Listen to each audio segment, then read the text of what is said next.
This is Max Sterling. Welcome to Larpgasm. Today I'm making some melee weapons for a LARP that I created. It's a mixture of Shadowrun, Cyberpunk type genre. So it's set in the future.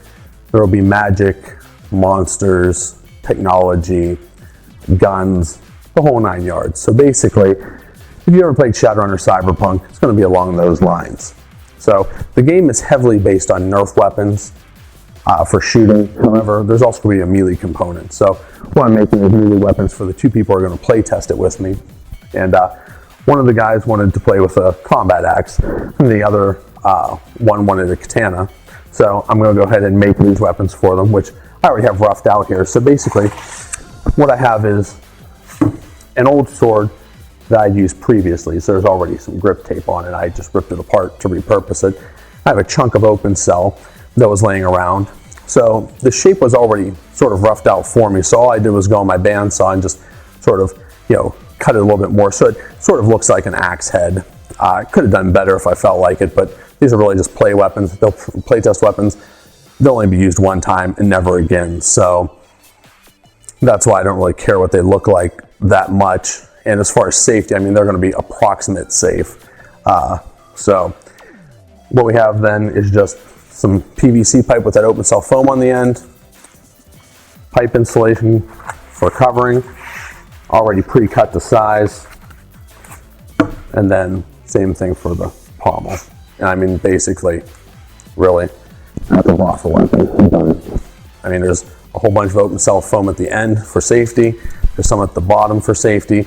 But like I said, I don't really care about safety in this particular game, but I still just kind of make them that way just because I'm going to be getting hit by them. So I guess I'd rather not get whacked by a piece of pipe. For the katana, I took a heat gun and bent the PVC pipe first. And I mean, that's real easy. You just get yourself a heat gun. They sell them at, most stores, department stores, home improvement stores. I got this one at a yard sale for $1. So all you do is you just take the pipe, clamp it into like a vise, hit it in a couple spots with the heat, and then bend it. Very easy to do. Just make sure you don't melt it or overbend it. This one I probably went a little bit crazy with, but I'm just looking for the rough shape, so I don't really care that much about the looks. As far as the foam, you see how that looks. And I cut the tip a little bit to give it a little bit of a edge look on it. I would have cut it further and better than that, except I hit the pipe and I don't really feel like tearing it down to cut the pipe, so I'm not going to. This is what the pool noodle started like. So it's like a 5-point flower type shape. And then you run it through the bandsaw and cut off 2 of those edges, so you get sort of this heart looking shape, which looks more like a blade to me, so I think it looks good. It's a lot lighter, I think it looks okay. And then for the grip, I want to do more of like a traditional Japanese style grip, so I tape 2 pencils to it, so it gives you more of a like a square sort of grip feel to it. And then I'm gonna take tape and crisscross it so you get that diamond pattern up it. So I think that'll look pretty good. Now the axe, I wanted it to sort of a futuristic look, so I cut out some shapes. I'm not sure what to do with them yet. I was thinking maybe putting them on the back here, I don't know. Maybe on the sides. If you guys have a suggestion, you can maybe leave it, but I'll probably end up cutting out a completely different shape and putting it on there, to be honest. If I had time, I'd get my foam saw out, or I'd get, at the very least, an electric cutting knife and just, sort of even this out a little bit. But as it sits, I just took and ran it on a grinding wheel with a steady hand and kind of gave it like a rough blade shape. And that's kind of what we're looking at. So really, in a nutshell, that's also how to build a Boffer weapon. I mean, I see a lot of videos on building Boffers out of like camp foam and all kinds of craziness, but honestly, at the end of the day, all you gotta do is go get yourself a piece of foam, buy this insulation that they have, okay? Cut the pipe to whatever length you want it to be, cut the foam to whatever length you need it to be to give you room for a grip, stick it on there, put some tape on it, and that's it, man. That's a Boffer weapon. Get a pool noodle if you want. Stick that on the pipe. They approximately fit. You might have to put, I don't know, like some soap or something on to get it to slide in, but that's basically it. Get your duct tape, run it down the length, single layers, edge to edge. Use basically as little tape as possible. Because everywhere that tape you put on here adds weight. It makes it heavier. You might not think the duct tape weighs a lot, but it does. You get on there 2 layers versus 1 layer, you'll notice it. It's a big difference. So use the tape as little as you can, but make sure it has full coverage. Now, I'm not going to bore you with going over taping these weapons. Like I said, it's very simple. I'm just going to start at the top and just run it the whole way down, except I'm going to use silver on them and black's just for highlights. And I might throw some other stuff in there. If I get bored, maybe I'll put some lights on it or something. I really don't think I'm going to do that, though, not for playtest weapons, because what will happen is I'll playtest these, and then next time we playtest, they'll all have latex weapons. So, or we won't use any melee combat.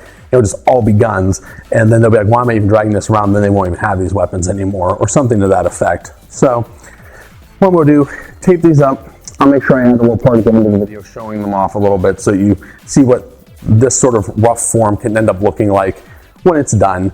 And basically, the amount of time it took me to sort of rough these up, I mean, to be honest, it's probably about the equivalent of how long this video took for you to watch. I mean, pieces of pipe, very simple. You just cut it, foam, you just cut it. Really, the longest thing that took me to do is probably cut this on my bandsaw, because you have to have a steady hand and run it through, and then to sort of rough this out. But really, even then, using power tools, it took probably like 5 or 10 minutes. It's just there's a lot of foam dust everywhere, which is annoying. So if you have a foam saw or electric cutting knife, much better way to do this. You can make it look a lot better. I may come back in and hit them up, but like I said, probably not, since these are just tester weapons. When I'm done.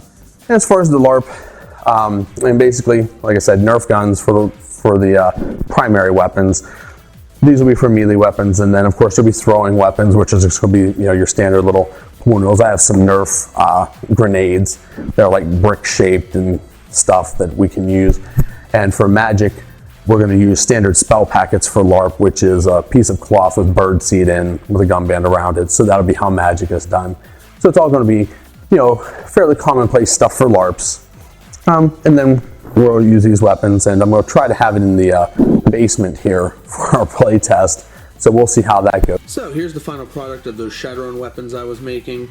You got a real basic axe, real basic katana. Yeah, they don't look that great, but you know what? They'll totally serve their purpose. They're nice and safe. They have enough foam padding on them that they're not going to hurt anyone. And, they're safe enough, or basic safe. So, I know the people I'm going to be playing with, no one's going to get too crazy with them. So, if you need to make some quick weapons, if you just want to play around with friends in a park or something, if you're not necessarily trying to get them approved at a LARP, this is an easy way to do it. However, I think that probably, the axe would pass at most LARPs. The katana, depending on if you have rules on the pommel or not, would maybe pass as well. But, it really depends on the LARP. Please feel free to subscribe. If you like this video, that's great. If you don't like it, I'm sorry. Check out some of my other videos. Maybe they're a little bit better. But please feel free to subscribe. I'll have a lot of videos that are going to be coming up. If you'd like me to actually go through and build a boffer weapon on a video, I will do that. If you actually want to sit there and watch me tape it and take 20 minutes and actually build one, I will do that for you. But let me know in the comments. If not, please feel free to keep watching my videos. And as always, adventure on.